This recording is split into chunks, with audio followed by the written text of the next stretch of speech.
inviting us here today for a forum on journalism ethics and issues of racial and social justice that were raised by coverage of George Floyd's murder in Minneapolis and the protests that followed. My name is Jerry Lanson. I'm a professor emeritus from Emerson College. I was the first chair of that college's Department of Journalism when it was formed some 20 years ago. And I'm also a former newspaper editor and reporter. I'm joined today by two marvelous panelists.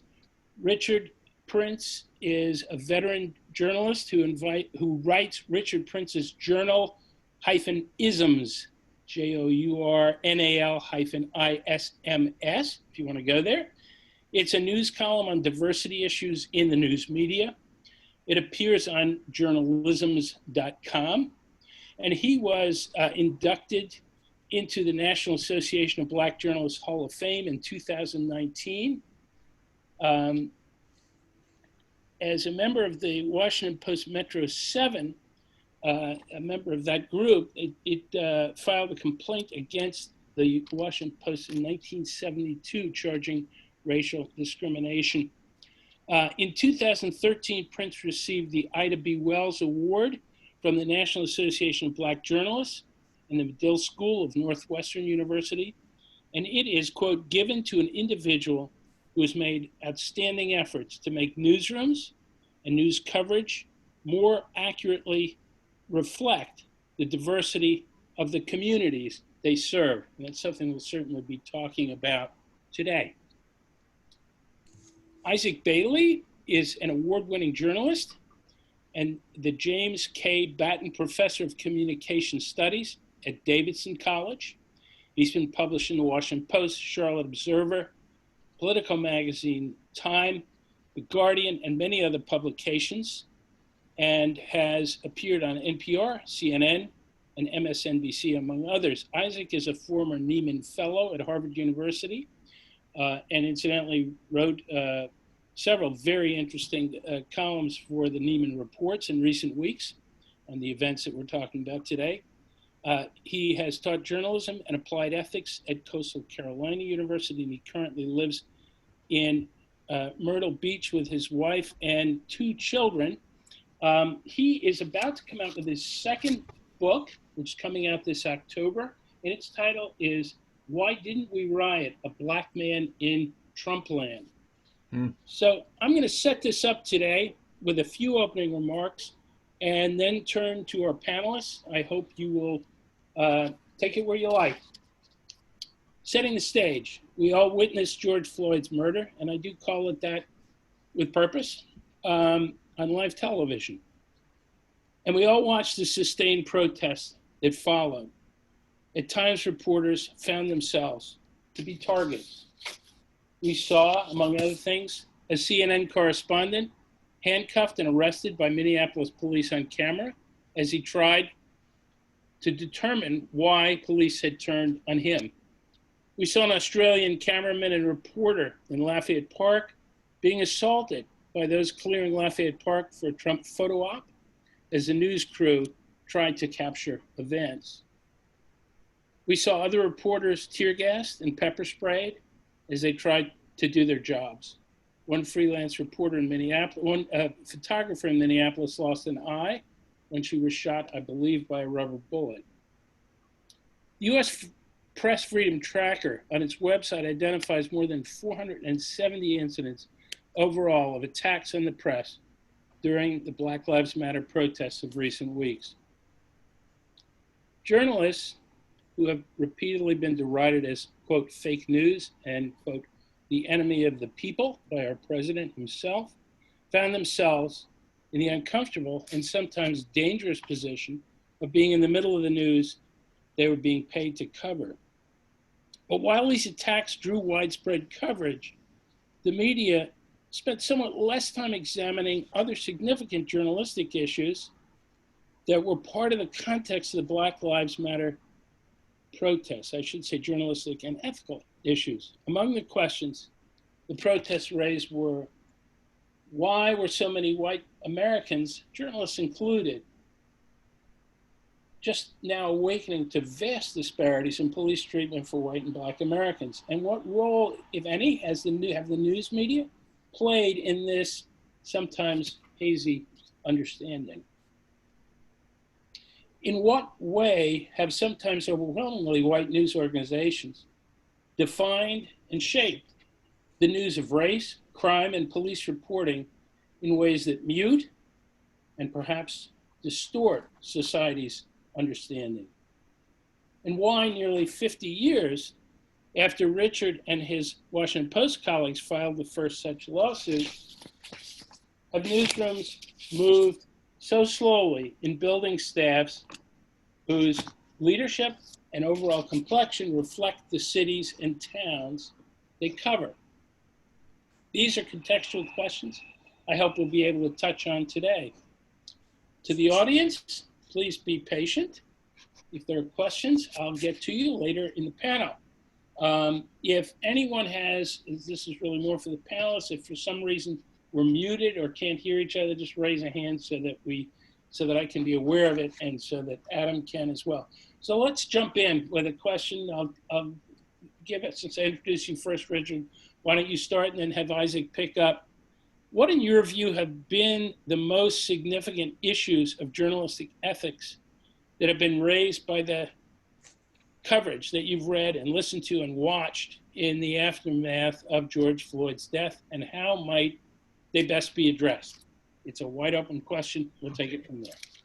Well, I think that the most significant ethical question has been the notion of objectivity. What is objective? And this has been something that has been part of the journalism conversation for the last 50 years. When I was first becoming a journalist, there was a question asked of black reporters, are you black first or a journalist first?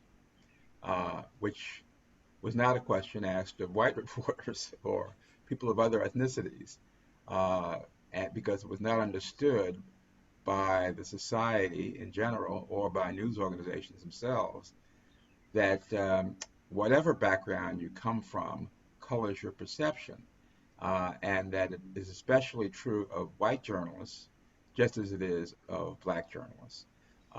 And the notion of objectivity comes in when you try to decide whose standards you're following when you determine what's objective. One of the biggest issues to come out of the last few years, I think, was most starkly reflected in Ferguson, where reporters were surprised to find out that what the community residents were saying about the police was actually true. And we were so used to quoting authorities and police spokesmen that we were presenting the police version of what was going on and not the communities.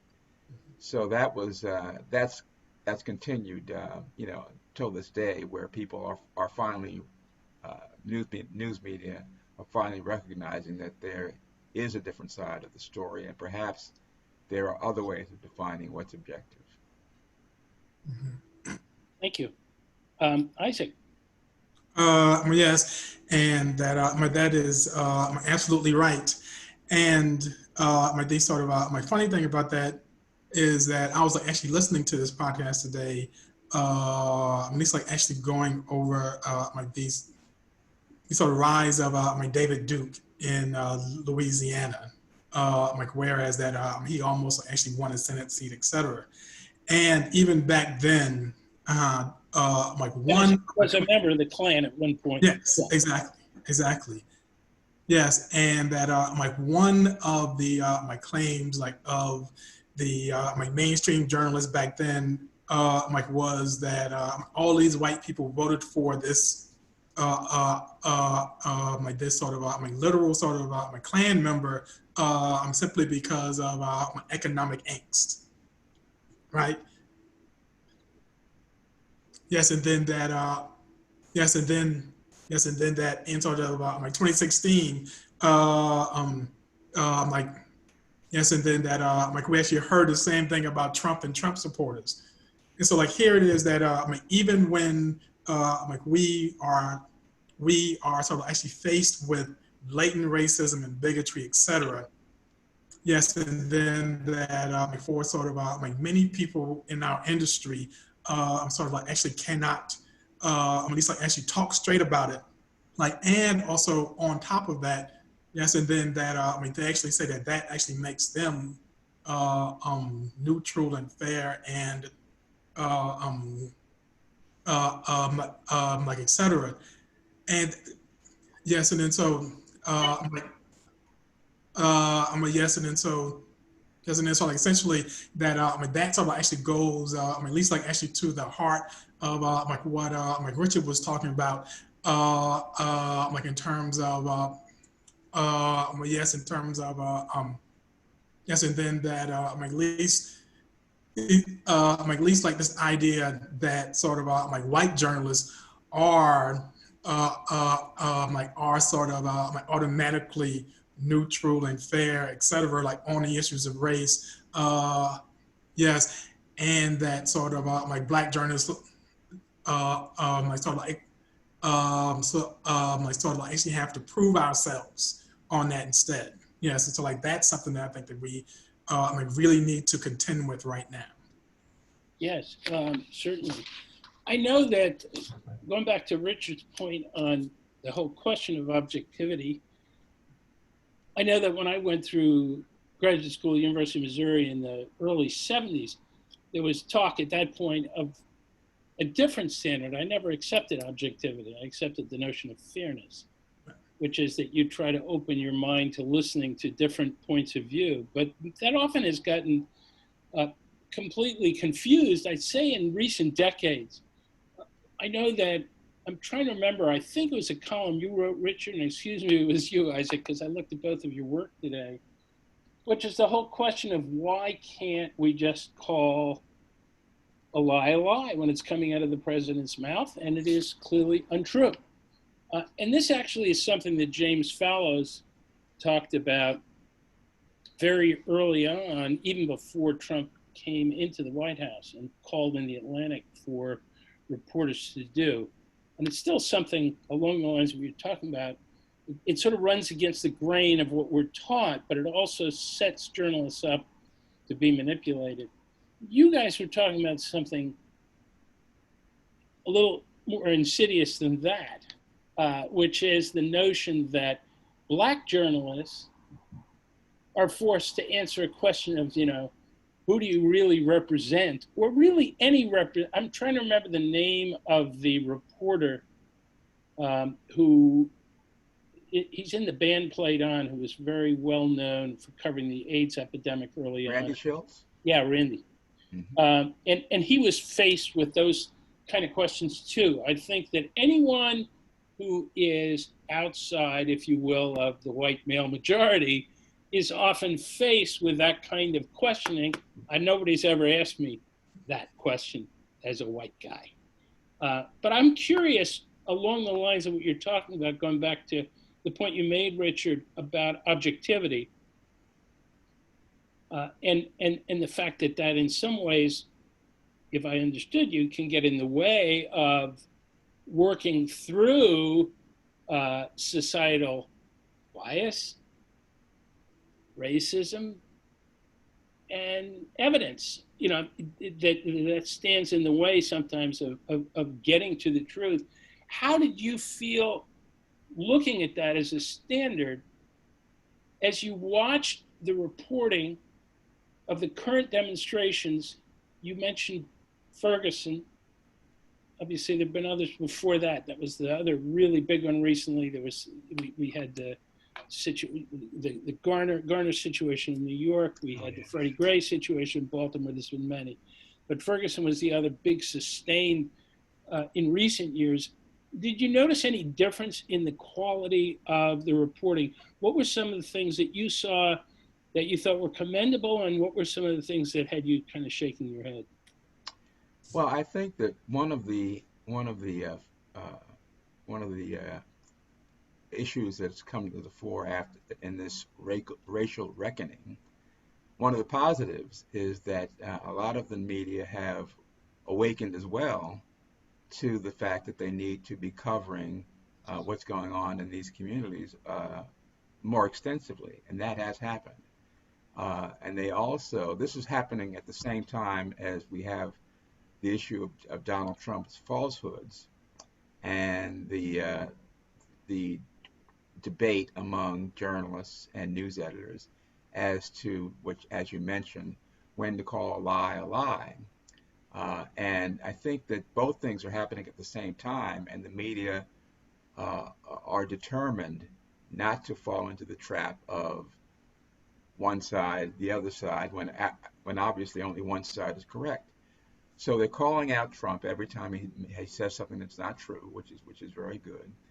And we are spending a little more time listening to voices of people out in the communities.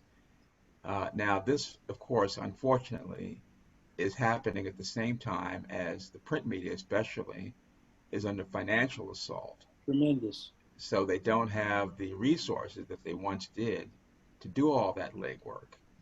But fortunately, there are other ways of getting voices in that represent, people's point of view. One is by the use of commentary, and the other is the use of the Black journalists and journalists of color that you do have, who are being called upon not only to report on what's going on in these communities, but to give their own perspective.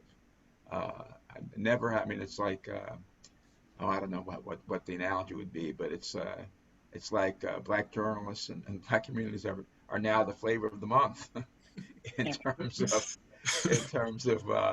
being on the air and giving. Let's hope it's more than a month. But let's hope so. I got that. Yeah.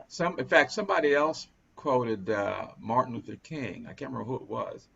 After the Kennedy assassination, is saying the United States is a 10-day nation, meaning that these issues last for 10 days and then they move on to something else. So let's hope that that's not the case this time. Yeah, in recent years, I think we've been more like a 12-hour nation, but lasted a little bit longer. Right. Isaac, any thoughts on that? Yes, and one of the sort of positive changes that I'm seeing now is that our over reliance on sort of cops as the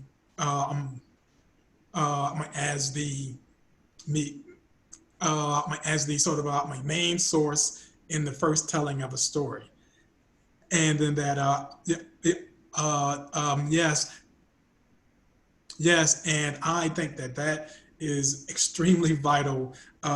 Simply because we know, at least in terms of that.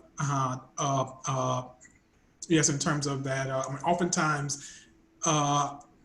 Yes, in terms of that, the cops have actually gotten it wrong initially, or sort of even sort of flat out lied initially, and yet sort of once we actually write that first story, at least actually based on their frame, and then that it is really really difficult to actually change it later.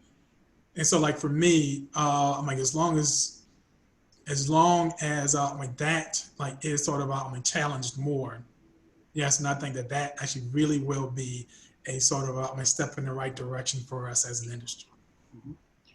I'm curious to what extent, from your experience, I was talking a little bit to Adam the other day, that I was thinking back to my years as both a reporter, relatively small part of my career, and many years as a professor reading the news, and in between went back and was an editor.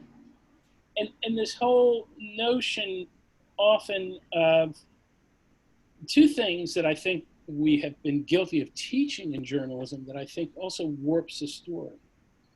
One is that journalism is built on conflict, which is a very oversimplified way of but certainly it's one of the ways. And we look for conflict. We look for what's unique. And that, in my mind, over the decades has been used as a way of veiling what fundamentally is discriminatory coverage.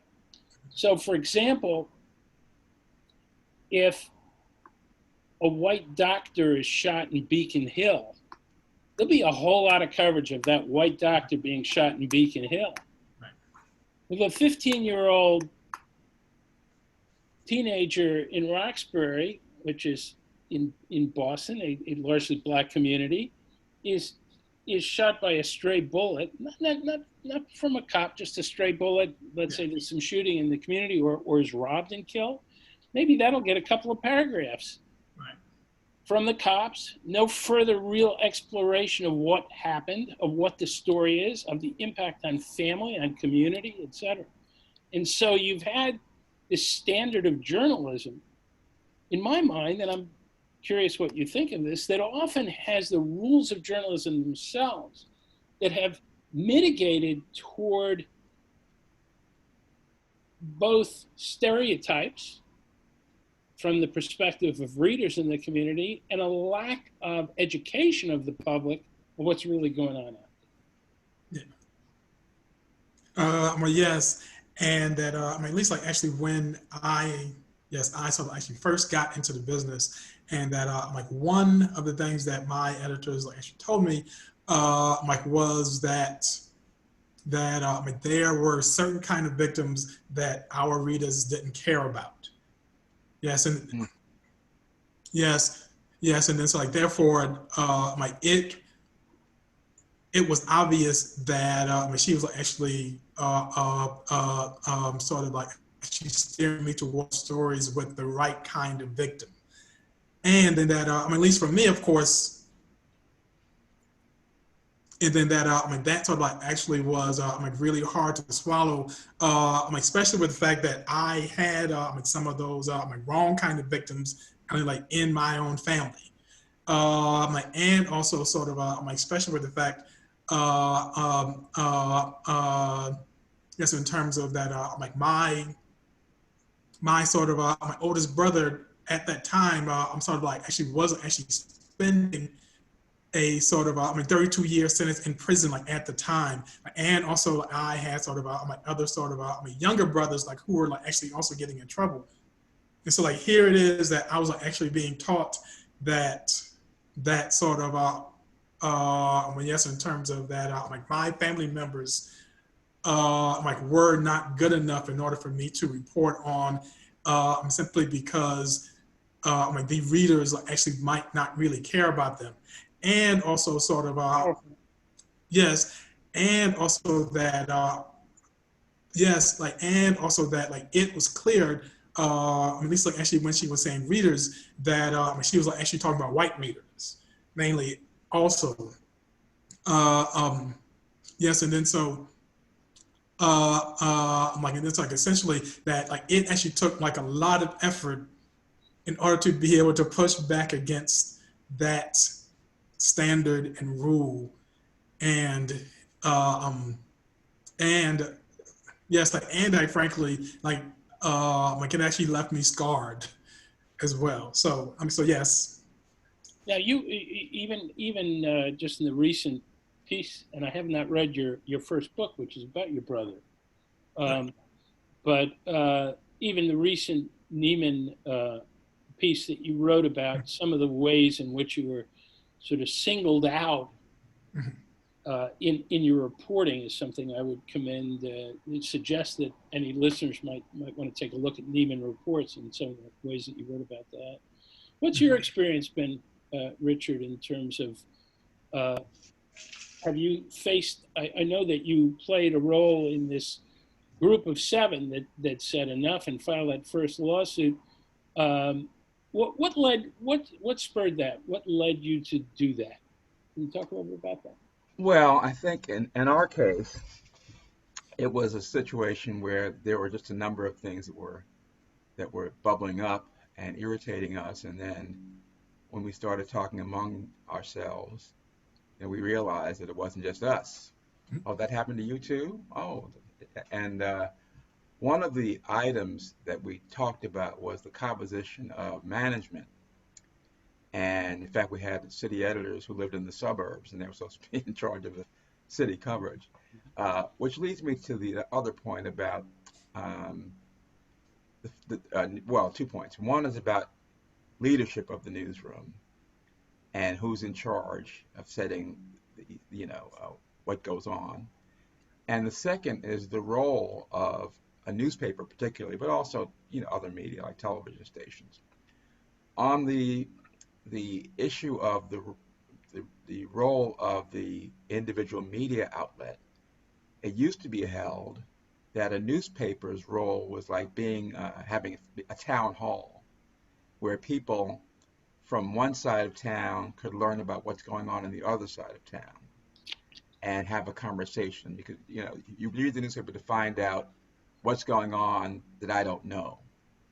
So if that is still the basis for having newspapers in the first place, then the argument that these group of people wouldn't care doesn't really hold up unless you are not making it clear why they should care. And that was one of the arguments that was put forward in the Kerner Commission report back in 1968, where they said that one of the reasons that the riots broke out, or the rebellions broke out, was because the news media did not make it clear what was happening in the ghettos. And so they were surprised when there were these uprisings. So we have to, one reason for making sure that you are playing that town hall role is to be sure that that doesn't happen again. Now, in terms of the Metro 7 and news leadership, we all know, those of us who work there, and this is true not just in the media, but that the tone of the place and the priorities are set at the top. And so if you have people at the top who are concerned about an issue, it'll get covered. If not, it won't. And and that's why a lot of the emphasis now among, for example, the News Leaders Association, formerly the American Society of Newspaper Editors, is on leadership, not just those entry-level positions, because they realize that if the news leaders, the leaders of those newsrooms are concerned about an issue, as I said, it'll get covered and it'll be a priority. Now, with this reckoning, it has become a priority in many newsrooms, with editors issuing 10-point plans about how they're going to increase diversity in that. But that wasn't always the case. One particularly galling example I can cite right here in Washington, D.C., was when Dick Gregory died. And the Washington Post did write a nice obit about him.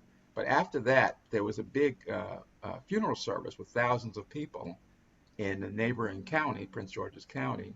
And then the following day, there was a march up one of the main streets of Washington, all commemorating Dick Gregory. Now, that was not covered by the Post. Wow. And when I asked the reason why, they said, well, it started at 4 o'clock on Saturday, and so therefore, we didn't have time to get it in the paper, so we just didn't cover it, which, of course, was just baloney. I thought about this in this regard as well. One of the radio stations provided live coverage of that Dick Gregory service, but it was not a station that the editors listened to. And what happens is, if you're the editor and you're driving to work and you'll hear something on the radio or on television, if somebody tells you something, you go into the office and you say, oh, where's our story on that? In this case, the editor didn't hear it, so nobody said, where's our story on that? So that's just part of the reason why it's so important to have people in key positions who are determining news coverage, and a lot of it is at the top, and the other part of that is in middle management, where a lot of stories just die because the order comes down from the top and nobody takes action below. Yeah, absolutely. How do you see things today, if I can stay with you for a minute, Richard, because you were involved in that. We're 48 years since that lawsuit was filed. There has been numerically some progress, no question. I mean, the figures I'm seeing are still well below. That's the key thing, right? I mean, we are becoming, I hate the term, but we're becoming a majority minority country. I mean, it's just kind of this funny, I hate all of these terms, but but we are, in fact, there's greater diversity all the time in the people who are the United States. And there has been some improvement in the news media, but you're still looking you're still looking at, I think, I looked at this morning, I think in the smallest papers of community, it's like 1 in 4 actually have somebody of color on their staff. I'm talking real little papers, which is horrendous. But you also have a situation now where I think in terms of management, it's still below 20% in newspapers, maybe 22% for reporting photography staff. I think in TV I saw about 25%. Are you, where in your view, has there been improvement, I guess is the question, and how is that reflected and how is it not reflected? In other words, if the improvement hasn't been enough. Well, there has been definitely improvement. There's no question about that. We do have African Americans who are editing newspapers and are news directors at television stations. But of course, there hasn't been enough, which is why there is, so much unrest now among black journalists in particular. But we shouldn't forget other people of color as well. No, I don't think it's well known that Native Americans have the greatest percentage of police violence directed against them. And that's because there are very few Native Americans in the media outlets, and even fewer, I guess, who care to find out. During all the first part of this year and the first part of Trump's term was consumed by the immigration debate and the borders and all that. But it was very rare to see Latino commentators, much less Latino reporters, commenting on this or providing the needed perspective. So, and of course, we're now experiencing with Asian Americans the abuse that they are experiencing because of Trump calling it the Kung Flu virus and similar things. So it's it's a bigger issue. I will say this: we also just expand a little more. When you talk about gender, you can see a difference when women started becoming top editors in newsrooms. I remember that when the Washington Post decided they were going to have a story that particularly appealed to women on the front page every day, not only because women were involved in the management process, but because they realized that it's to their economic advantage to get more women reading the newspaper. So a lot goes into the mix when you're determining it. But I think that the key is diversity and inclusion at the top levels. Isaac, any thoughts on that? Yes, and yes, and I sort of agree with that, of course. Yes, and I would like actually just sort of quickly to say is that we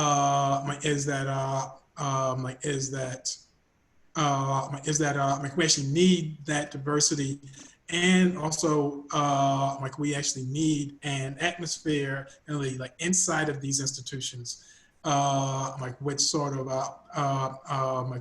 actually values that diversity.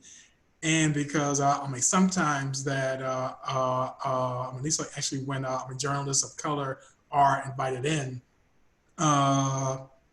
yes, and then that these sort of expectation is for us to be like our white counterparts. So I think that too is a really, really sort of my key point in this as well. Right.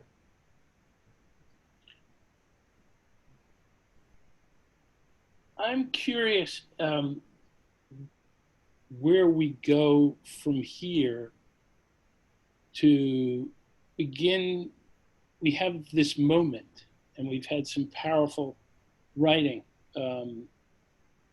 One thing that comes to my mind is Nicole Hannah-Jones's piece in the Sunday Times Magazine, I think it was last weekend or the weekend before, which is raising the whole contextual basis what we've seen here and looking at in the context of going back to slavery, of reparations, of a complete dysfunction, if you will. I think it was saying that Black families with children have a wealth of 1/100th, 1 penny to a dollar of white Americans.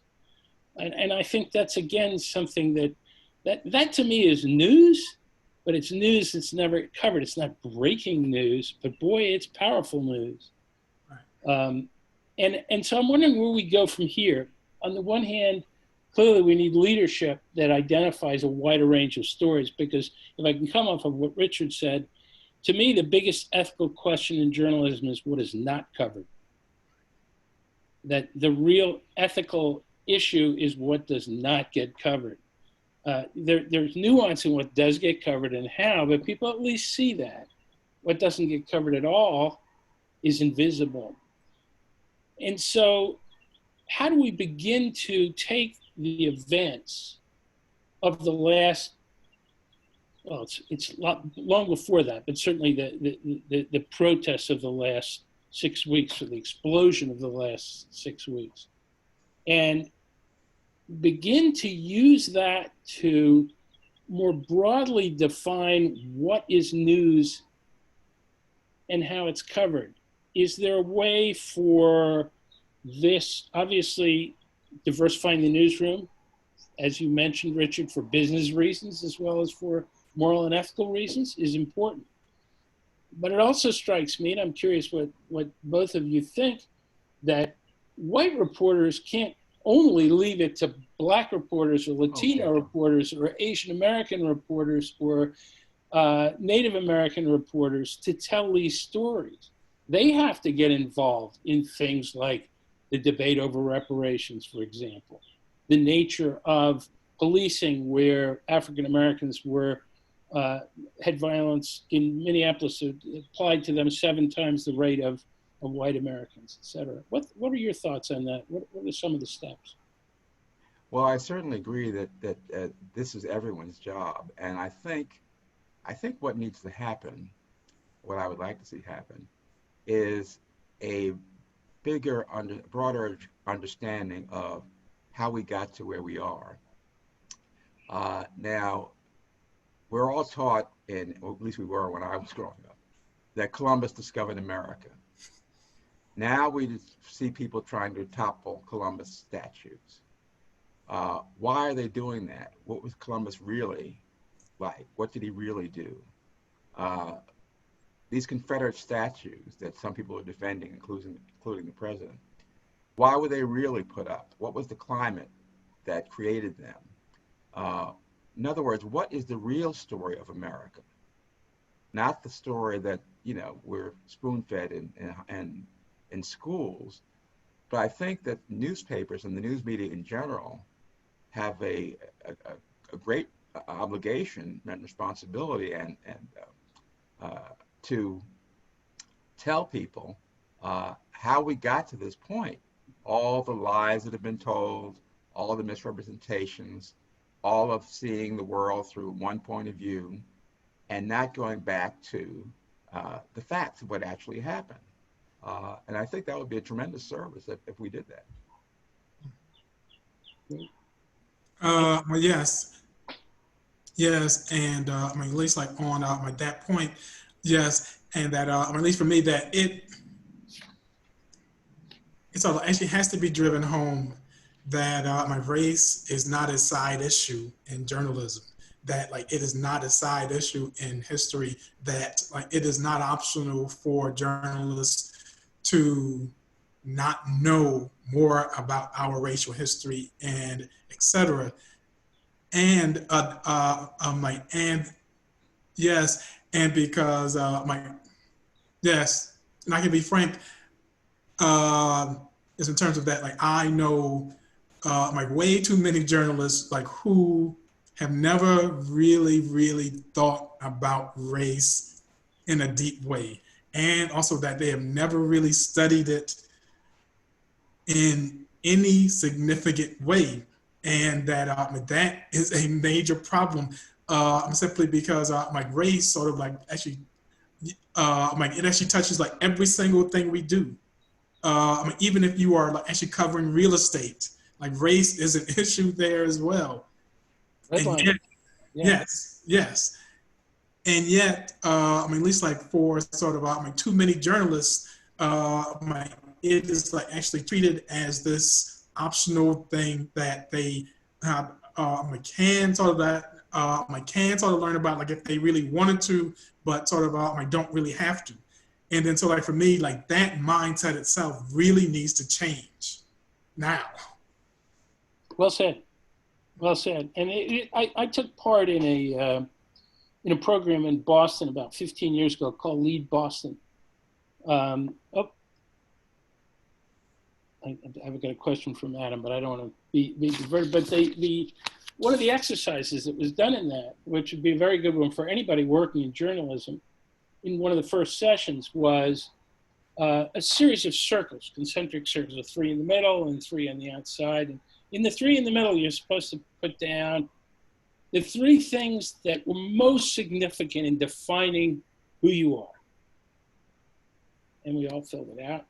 So diverse room, people from different backgrounds. And then a single white person in that room put their race as one of the 3 defining characteristics. Because white people don't have to think about race, and they never do think about race.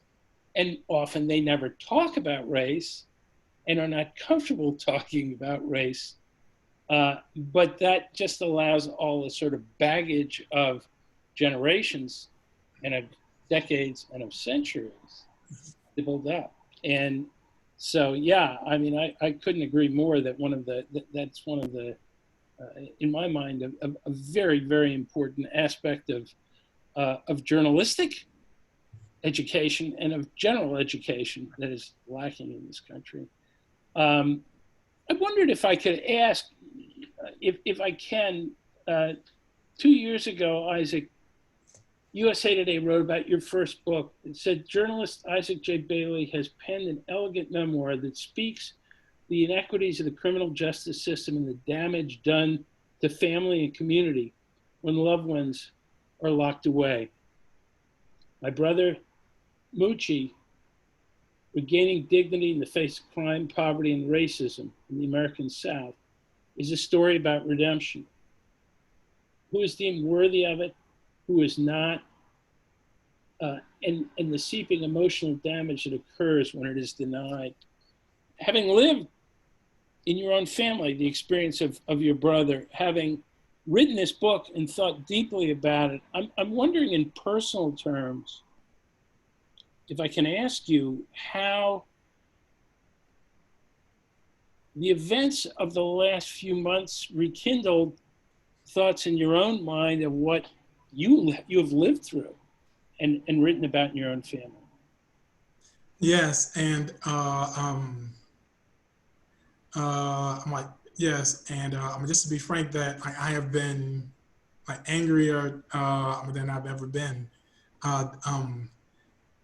Yes, and because yes, and because like I know that sort of journalists like me and Richard, et cetera, like actually have been trying to it's like actually raise these issues for our industry for a very long time. And also that like we actually tried to do it with it's like actually with like a sense of calm, etc. And also sort of like actually just trying to like actually tap into people's sort of my intellect and sort of yes, and sort of like all those things. And yet like it actually like it actually took seeing sort of George Floyd being murdered on video in order for sort of many of our colleagues to actually finally say, oh, there really is a major problem that we need to be dealing with right now. And then so like for me, sort of part of my anger again is that I've actually spent all these years sort of actually trying to be very, very open at least like in terms of like like these issues like actually have actually touched me like and my family, like, and also that I've actually tried to be very, very honest, even when it really hurt me to be honest, just to try to like actually raise these things, just to try to get people in order to be more sort of curious, at least about these situations. And yet, again, that it actually took something like, just like actually watching somebody, just like actually like slowly be murdered in order for it to finally break through to sort of like many of my fellow journalists. And that is something that I am still like, yes, I am like actually still like actually trying to grapple with. Yes, and because at least like on like the one hand that I am happy that these issues are sort of like actually finally being dealt with in this particular way. Yes, that's good.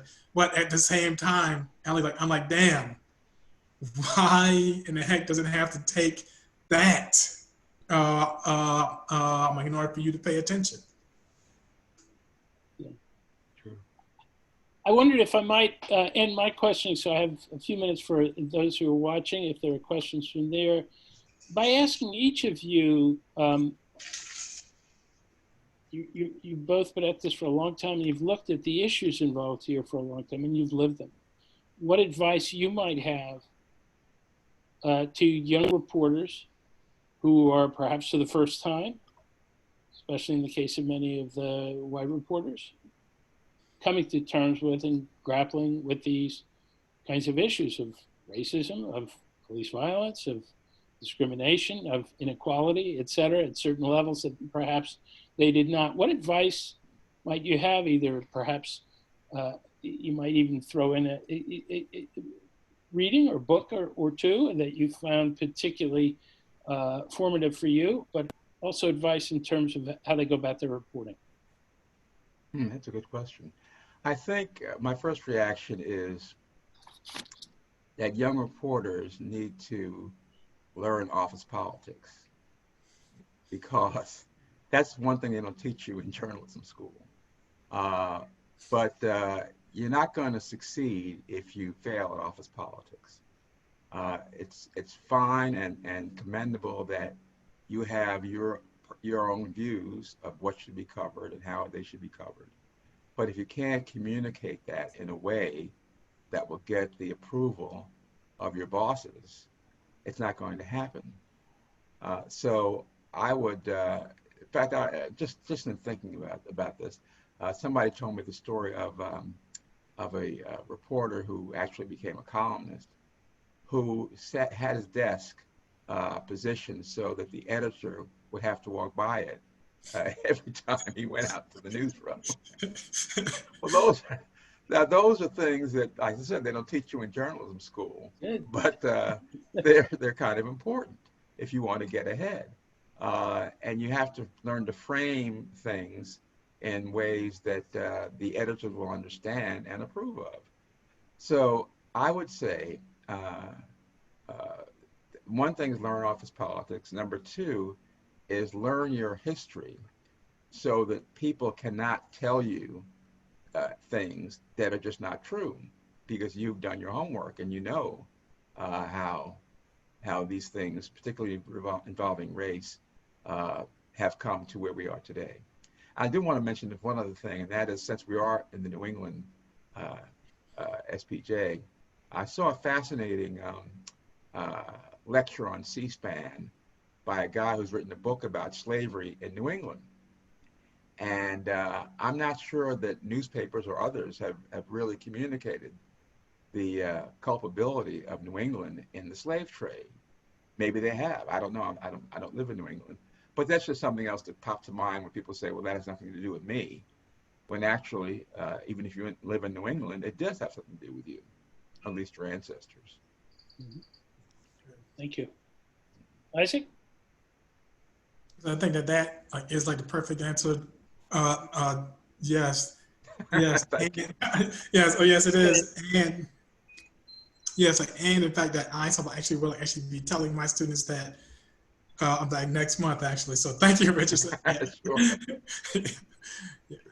Well, I want to thank both of you first off, and I'm going to turn it over to see if we got any questions. And I want to thank, we have a little bit of time left here. We got about 9 minutes. And I want to thank Adam Sennett, the New England SPJ, and the leadership of the New England SPJ for setting up this forum. I can't think personally of any more important topic, not only for the next 10 days, but for the next 10 years. I hope not the next 100 years, because we want to make some progress here, right? But for us to be talking about, I wanted to see whether or not there are a few folks watching. Do any of you have questions? If so, please jump in and pipe in. This is your chance. Any questions? Adam, Jordan, Ansari, others? Silence. Okay. Any final thoughts from either of you? I'll defer to Isaac. Oh,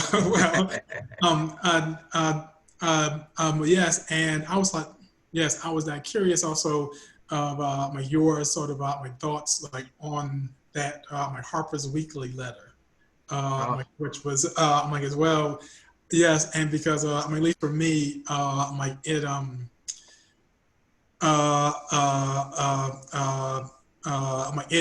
like it actually hit at the wrong time for me, simply because I think that like actually has like the power, at least to like actually short circuit, I mean, this sort of like racial reckoning that we are under. Yes, yes, and for me, that right now that I am really afraid that our sort of like racial reckoning, even inside newsrooms, like actually will be cut short. And so, Well, like, there will certainly be pushback, because there always is. yeah, yes. There always is, in terms of that. Richard, thoughts? I agree that there always is, and there were a number of people of color who were part of that Harper's letter. In fact, it was led by a guy named Thomas Chesterton. Right. Chesterton, who is, I think, biracial. But you have to expect these things, and you have to frame your part of the argument so that prevails. I mean, you have to expect this kind of thing. Is what I'm saying. Yes, very true. Yeah. I have a question for everyone from Adam Sennett. He says, are there any stories that have stood out to you recently that have been particularly good or bad? Oh, there have really been a lot that have stood out. I just can't get through the newspaper sometimes because there's so many places I want to stop, and a lot of them have to do with the racial reckoning and the realization that there are there's a lot of explanation to be done, and people are doing it and trying to find all kinds of different angles to tell people things they didn't know before and the story behind the story. And I think that's very good, and I'm applauding that. Yes, and I saw like one story, like which was like like essentially this profile on sort of like Tim Scott, like who is the only sort of like these sort of like black GOP like senator, and then that it was like actually talking about his challenges, like of like actually trying to like actually bring about sort of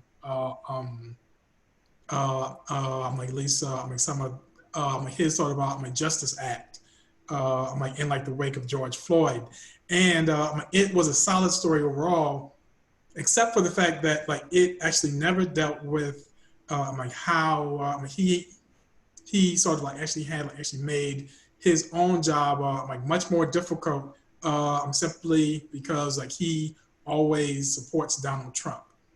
And so like therefore, like I don't know like yes I don't know like how I mean you can like actually so actually write about an issue like that, and also sort of like not deal with that I'm sort of a massive factor.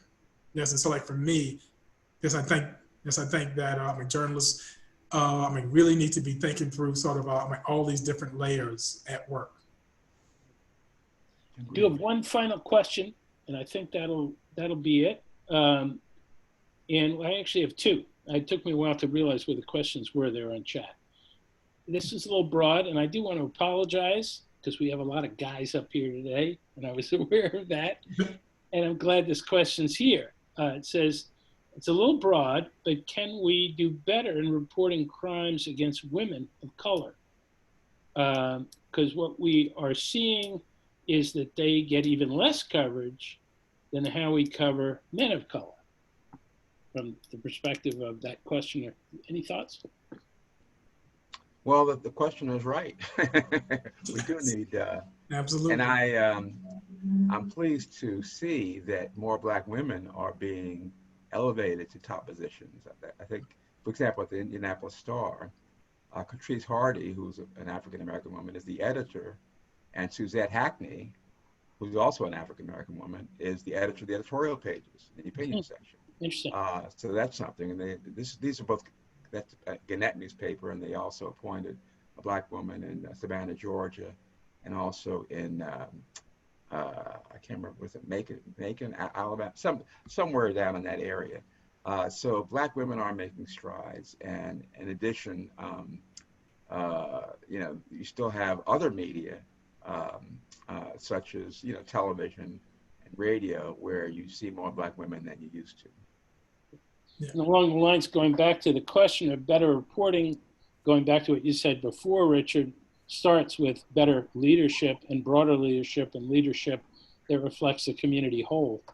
Definitely. I believe actually is what Maynard Institute used to say is the starting point of good reporting is staffing, overall yes. staffing that reflects the community whole. Yes. Using that terminology.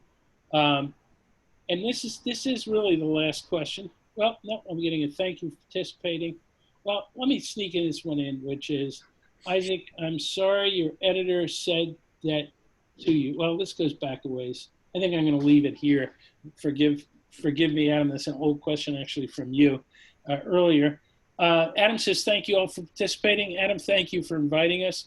Richard, Isaac, it's been a real pleasure to be able to engage you both. I really enjoyed it. Yep. And to those listening, thank you for doing so. Take care. Have a good evening. Thanks for having us. Thank you very much. Thank you. Bye-bye.